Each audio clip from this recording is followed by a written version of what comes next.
The wrench slipped from her hand, clanging against the dirt. 25-year-old Marlo Beckett stared at the rusted engine, her father's voice echoing in her memory. A shadow fell across the hood. Sometimes, the hardest things to fix are the ones we love most. She looked up. A man stood there, weathered hat, calloused hands, eyes that had seen too much. 32 maybe. Dust clung to him like a second skin. "I don't need philosophy," Marlo said, voice sharp. "I need this truck running." He smiled faintly, tipping his hat. "Thatcher James, ma'am, and I wasn't talking about the truck." He paused, letting the words settle.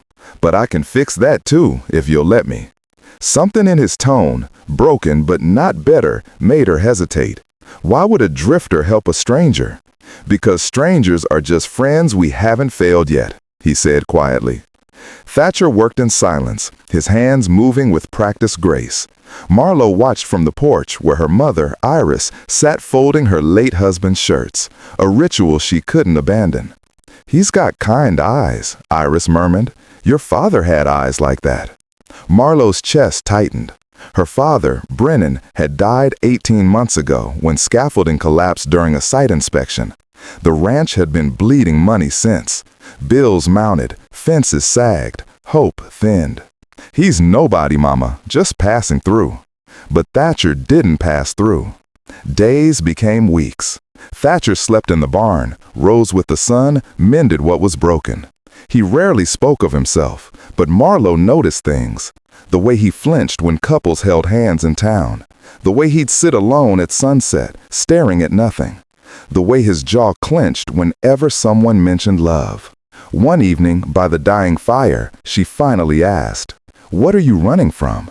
Thatcher was quiet so long she thought he wouldn't answer. Then, her name was Sutton. His voice cracked slightly. "We were supposed to build something together. Had the ring, the plans, the dreams. Then she met someone else, a banker from Dallas. Clean hands, clean money, clean future." He swallowed hard. "She told me I smelled like horses and disappointment. Said she deserved more than a cowboy who'd never amount to anything."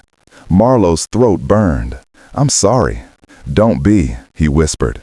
"Taught me that love isn't about being enough for someone. It's about finding someone who doesn't measure your worth in dollars and status." The twist came on a Thursday. A silver Mercedes pulled up. A woman stepped out. Designer boots, perfect hair, calculating smile. Evangeline Cross, real estate developer. "Miss Beckett, I'll cut to the chase. This land is worth 4 times what you think. The highway expansion is coming through, and you're sitting on a gold mine. Sell now and you'll never worry about money again." Marlo's pulse raced. 4 times. Enough to save her mother from poverty, escape the crushing debt, start somewhere easier. But Thatcher stood near the barn, frozen. She saw it in his face, the same devastation he'd carried talking about Sutton, the look of someone watching something precious slip away. "I need time," Marlo said. Evangeline's smile sharpened. "Time is a luxury you can't afford. I'll be back in 3 days."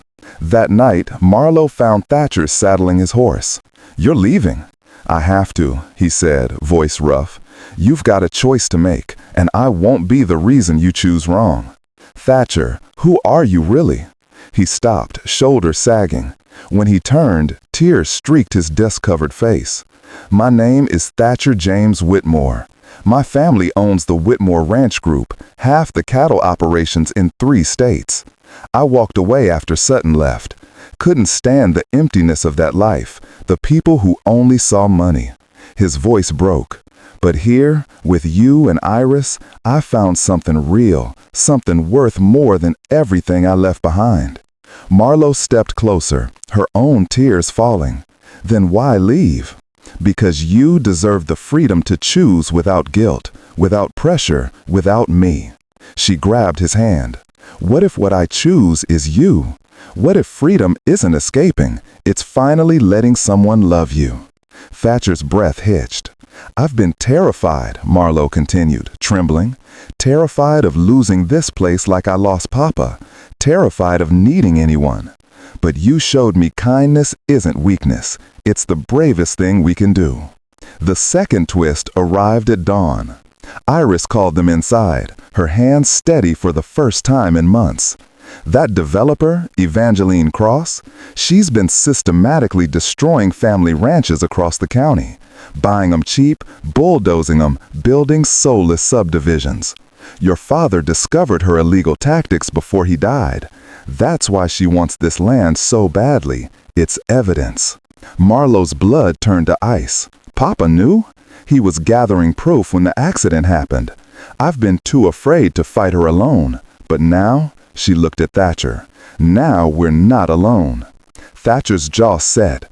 I still have connections. We can stop her. We can save this place and honor your father's fight. Marlowe looked between them, her mother's fierce hope, Thatcher's unwavering resolve. For the first time since her father died, she felt whole. Then we finish what Papa started, she said. 3 months later, Evangeline's schemes were exposed. The ranch was saved. Thatcher's family reconciled with him, understanding finally why he'd left. But he chose to stay. One evening, leaning against the now-running Ford, Thatcher took Marlowe's hand. I thought I'd never love again after Sutton, he said softly. Thought my heart was too broken. But you taught me something, Marlowe. Love isn't finding someone who completes you. It's finding someone who accepts your broken pieces and helps you become whole. She pressed her forehead to his. You weren't just a drifter, Thatcher. You were exactly who I needed, who we both needed. And now? She smiled through tears. Now we build something real. Together. Under the same sunset where they'd met, Marlowe whispered, sometimes the hardest things to fix are the ones we love most. Thatcher laughed, the sound like rain after drought. Good thing we've got the rest of our lives to figure it out. And they understood. Kindness is choosing to stay when leaving is easier. It's offering your hand to someone struggling. It's believing that broken hearts can heal when given patience and love.